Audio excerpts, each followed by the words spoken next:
तो चीन और भारत एशिया के दो ही ऐसे देश हैं जो कि सोने को खरीदने में और इकट्ठा करने में हाथ धोकर जुट चुके हैं। क्योंकि देखा जाए तो जिस तरीके से दुनिया भर के कई देशों के बीच युद्ध का माहौल चल रहा है और हालात बिगड़ रहे हैं, ऐसे में रुपया हो या फिर डॉलर हो या फिर यूरो और पौंड्स जैसी कोई अन्य विदेशी मुद्रा ही क्यों ना हो, परिस्थितियों के अचानक बिगड़ने से अपनी ताकत खो सकती है और मिट्टी में मिल सकती है।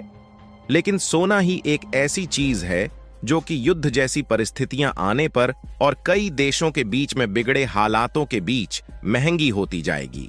और इसी सोने के बदले कोई भी देश अपनी अर्थव्यवस्था को संभाल सकता है।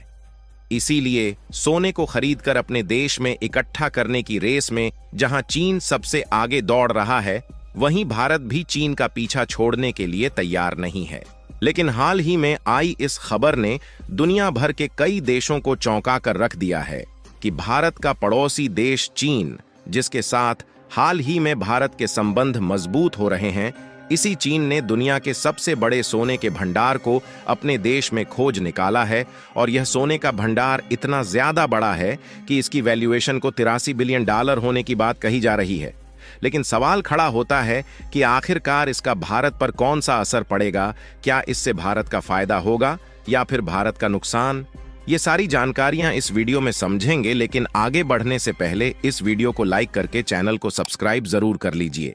क्योंकि यह आपके लिए तो 1 सेकंड का काम है, लेकिन इससे हमारी काफी बड़ी मदद होती है। देखिए, हाल ही में चीन ने सोने का एक बहुत बड़ा भंडार खोज निकाला है और बताया जा रहा है कि यह सोने का भंडार इतना ज्यादा बड़ा है कि दुनिया के किसी भी देश में सोने का इतना बड़ा भंडार आज तक कभी भी नहीं मिला है।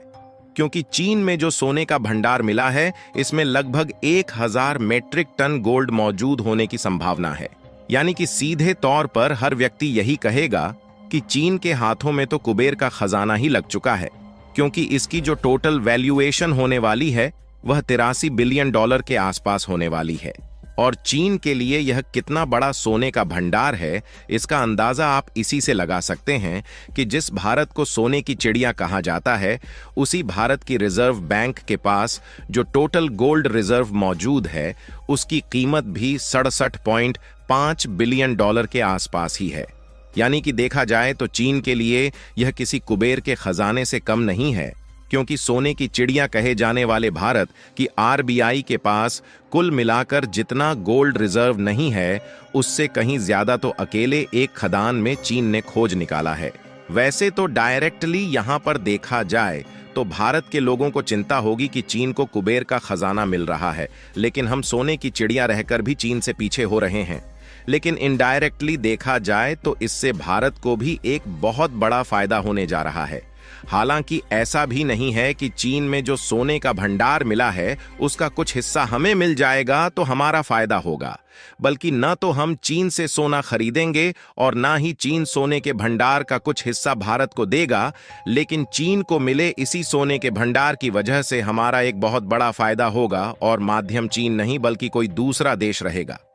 इसे समझने के लिए सबसे पहले आप इस चार्ट को देखिए, जिसमें गोल्ड रिजर्व के हिसाब से देश की रैंकिंग दिखाई गई है कि वह इस मामले में किस पोजीशन पर है।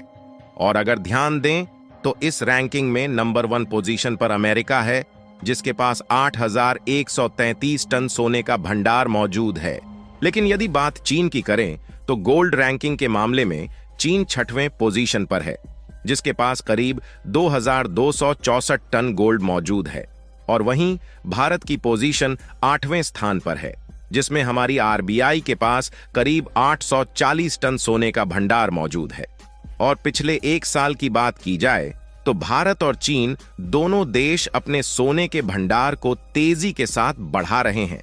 ताकि भविष्य में कई देशों के बीच चल रहे युद्ध के चलते माहौल बिगड़ता है, तब भी इस गोल्ड का इस्तेमाल करके अपनी अर्थव्यवस्था को कंट्रोल किया जा सके। और आंकड़े की बात करें तो पिछले साल 2023 में चीन ने लगभग 76 बिलियन डॉलर के गोल्ड को इंपोर्ट किया है, जबकि बात भारत की जाए तो भारत पिछले साल 36 बिलियन डॉलर का ही गोल्ड दूसरे देशों से अपने देश में मंगा पाया है।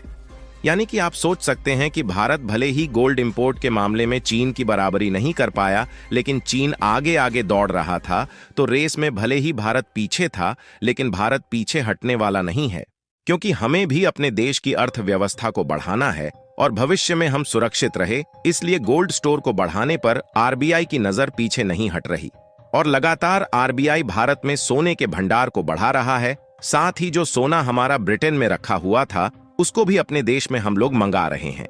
और सोने की अहमियत जानना है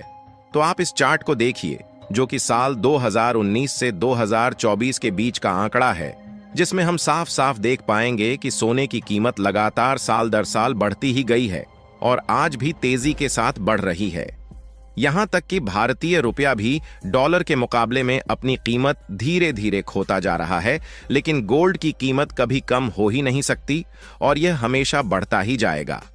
इसीलिए आरबीआई गोल्ड रिजर्व को बढ़ाने पर ध्यान दे रही है, ताकि भविष्य में कभी अचानक देश की परिस्थितियां बिगड़ भी जाएं तो इसी सोने का एक टुकड़ा निकालकर दूसरे देश में भेज दें, तो उसके बदले हमारी जरूरतें पूरी हो सके। और इसी बीच हाल ही में चीन में दुनिया का सबसे बड़ा सोने का भंडार मिल जाने से भारत के लिए मौके की तरह एक नया रास्ता खुल गया है, जिसमें हम सस्ते दामों में गोल्ड खरीदकर अपना सोने का भंडार और भी ज्यादा बढ़ा सकते हैं। क्योंकि हमने आपको बताया कि सोना खरीदने के मामले में चीन एक बहुत बड़ा देश है और ऐसे में यदि चीन में खुद सोने का बहुत बड़ा भंडार मिल गया है, जिसमें 1000 मैट्रिक टन गोल्ड रिजर्व होने की बात कही जा रही है, तो सीधी सी बात है कि जब चीन की कंपनियां खदानों से सोने को निकालना शुरू कर देगी, तो चीन जो दूसरे देशों से एक बड़ी मात्रा में हर साल सोना खरीद रहा है, उसे खरीदना बंद कर देगा। और फिलहाल के समय की बात की जाए तो चीन और भारत दोनों देश अपनी कुल जरूरतों का ज्यादातर सोना स्विट्जरलैंड से खरीदते हैं और इसके अलावा दोनों देश कुछ हद तक सोना ऑस्ट्रेलिया और हांगकांग जैसे देशों से खरीदते हैं। यानी कि कहने का मतलब यह है कि जब चीन सोना खरीदना बंद कर देगा, तो जाहिर सी बात है कि सप्लाई में गिरावट आने के कारण भारत को लो प्राइस में स्विट्जरलैंड जैसे देश सोना देने के लिए तैयार हो जाएंगे। लेकिन ऐसा तब होगा जब चीन दूसरे देशों से सोना खरीदना बंद कर देगा, और चीन ऐसा तभी करेगा जब चीन की कंपनियां गोल्ड की माइनिंग शुरू कर देंगी। लेकिन एक बार सोच कर देखिए कि चीन के पास जो सोने के भंडार मिले हैं, वह कोई थोड़े बहुत नहीं है, बल्कि 1000 मैट्रिक टन का सोना है। फिलहाल इसके बावजूद भी चीन को यदि और भी गोल्ड भंडार मिल जाते हैं, तो वह इतनी आसानी से गोल्ड को एक्सपोर्ट करने की शुरुआत नहीं करेगा, क्योंकि वह खुद के भंडार को बढ़ाना चाहता है। ऐसे में जब चीन गोल्ड की माइनिंग शुरू करेगा, तो सोने की कीमत कम होगी, यह तो तय है। लेकिन यह लंबे समय तक के लिए नहीं, बल्कि शॉर्ट टर्म के लिए होगी। यानी कि भारत चाहे तो उसी शॉर्ट टर्म में सोने को बड़ी मात्रा में खरीद कर रख सकता है और भविष्य में उस गोल्ड की कीमत बढ़ना तय है। यानी कि गोल्ड तो वैसे भी खरीद रहे थे, लेकिन वही गोल्ड अगर सस्ते दामों में मिल जाएगा, तो इससे अच्छी बात हमारे लिए और क्या ही हो सकती है। फिलहाल आपको क्या लगता है कि चीन में दुनिया का सबसे बड़ा सोने का भंडार मिलने से इसका असर भारत पर क्या पड़ेगा? अपनी राय कमेंट में जरूर बताएं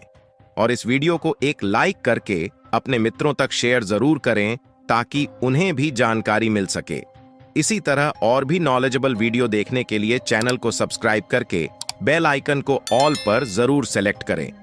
जय श्री राम।